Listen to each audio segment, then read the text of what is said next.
जंग के बीच ईरान का बड़ा दावा, जिसमें नेतन्याहू को टारगेट कर हमला किया गया। ये दावा किया गया है ईरान के जरिए नेतन्याहू के दफ्तर पर अटैक किया गया है।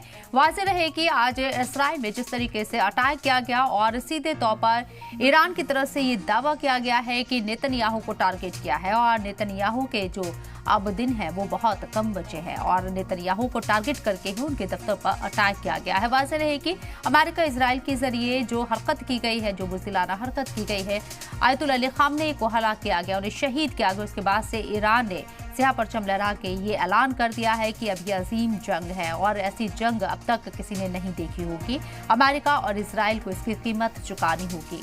तो और इसके साथ ही आज ही आपको बता दें कि जो बड़ी खबर निकलकर सामने आ रही है उसके मुताबिक इजरायली हमले पर ईरानी मीडिया का दावा सामने आया है कि आयतुल्लाह अली ख़ामनेई की अहलिया फौत हो गई है। इजरायली हमले में वो जख्मी हुई थी।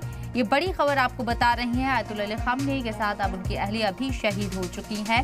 इजरायली हमले में वो शदीद तौर पर जख्मी हुई थी, लेकिन आज ये खबर सामने आई, बेहद दुखद खबर, उनकी अहलिया भी फौत हो चुकी हैं, शहीद हो चुकी हैं। इस वक्त की ये बड़ी खबर, इजरायली हमले में वो शदीद तौर पर जख्मी हुई थी।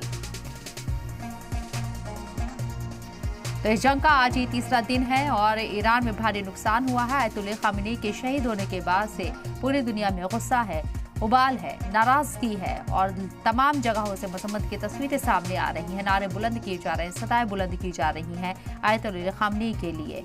उन्हें खराज अक़ीदत पेश किया जा रहा है और इसके साथ साथ अब ये दुखद भरी खबर सामने आई जहां उनकी अहलिया भी फौत हो चुकी हैं।